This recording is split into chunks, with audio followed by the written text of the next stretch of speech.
Assalamualaikum warahmatullahi wabarakatuh.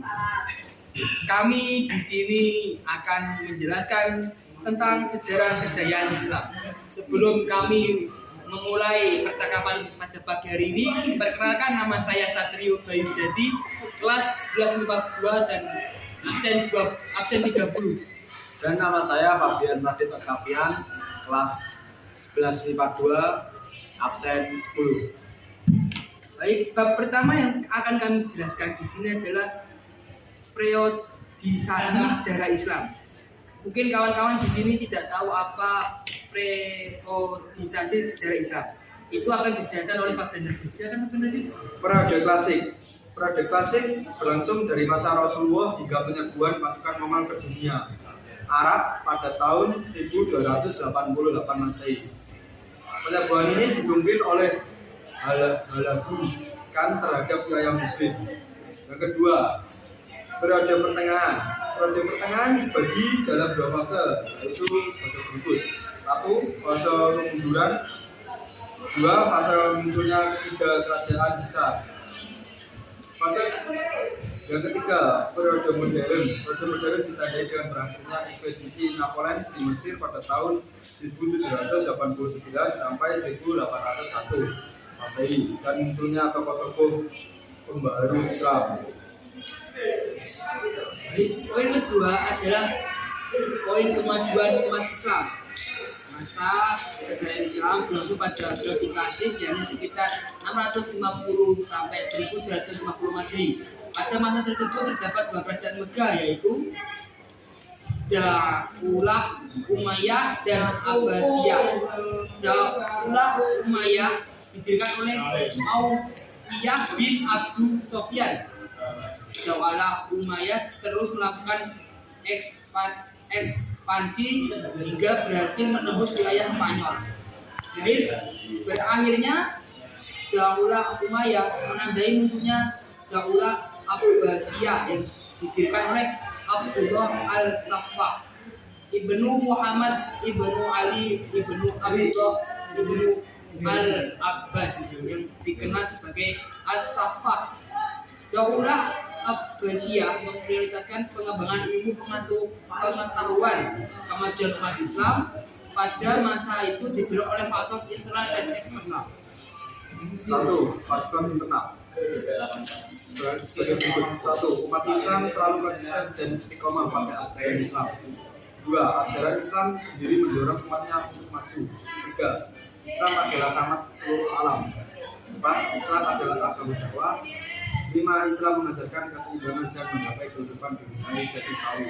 2. Faktor eksternal. 1. Terjadinya asimilasi antara bangsa Arab dan bangsa lain yang lebih dahulu mengalami perkembangan dalam ilmu pengetahuan. 2. Giatnya usaha penerjemahan kitab-kitab asing dalam perkembangan ilmu pengetahuan. Pada masa ini, tokoh-tokoh Islam menghadapi semangat dan mengembangkan berbagai ilmu pengetahuan sebagai berikut. 1. Ilmu filsafat. Ilmu filsafat merupakan salah satu ilmu yang mengalami perkembangan pada masa Daulah Umayyah dan Daulah Abbasiyah. Ilmu filsafat yang dikenal pada ini adalah sebagai berikut.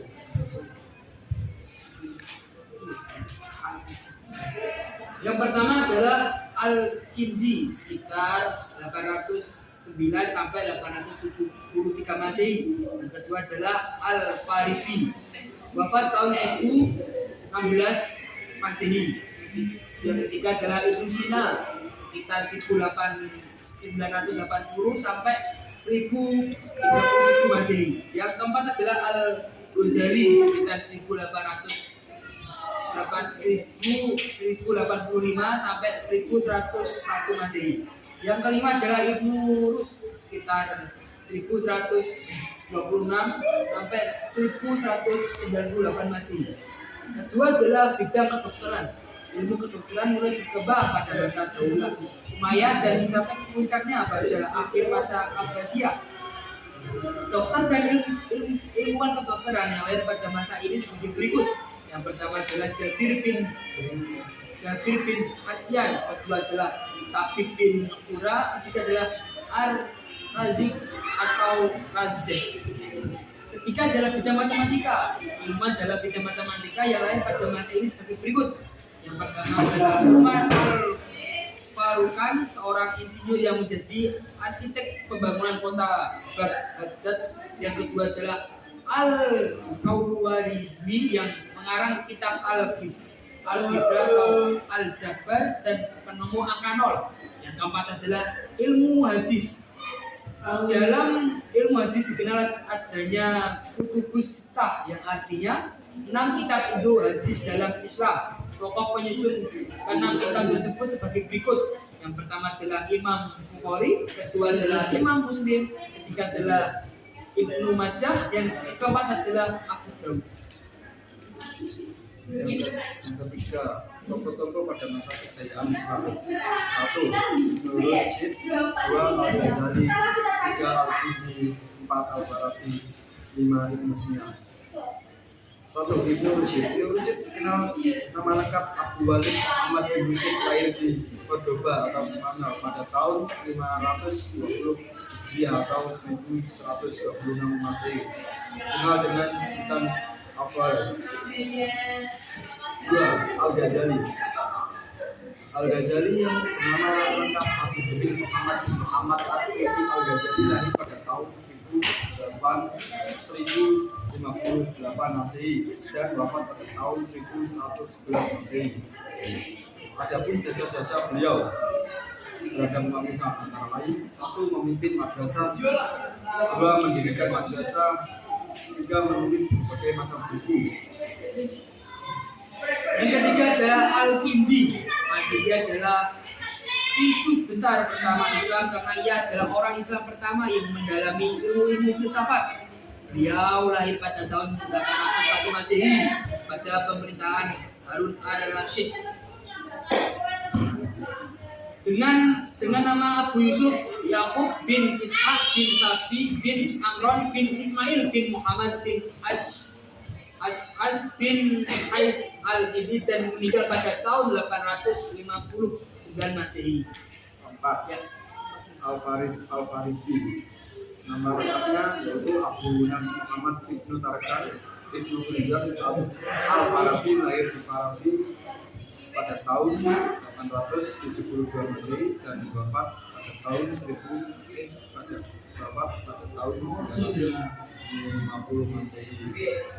5. Ibnu Sina. Ibnu Sina dikenal sebagai Avicenna di dunia barat.